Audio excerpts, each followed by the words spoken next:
中国国台办顶个月甲前联电的董事长赵兴成等人来做台独分子，宣布讲会来实施停届。赵兴成今仔开国际记者会，批评对方甲维护台湾主权的人讲做是台独，用一寡无聊的罪名来恐吓。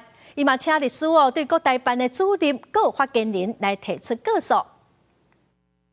攻击我这些所谓的罪名，实际上都在颠倒黑白，在斗争啊。而作为中华民国的国民，我是在尽我国民应尽的义务。法律将来结果怎么样，这是另外一回事。可是我们立场，我们要坚持，台湾是主权独立的国家，你一个外国，你一个中共国，无权恐吓我们。在记者会结束了后，赵兴成的律师嘛去台北地方法院提告，各国台办的官员违反刑法的恐吓危害安全罪，文件嘛传给对方。面对中国的指控，赵兴成嘛表示讲，中国拢在乌白抹黑。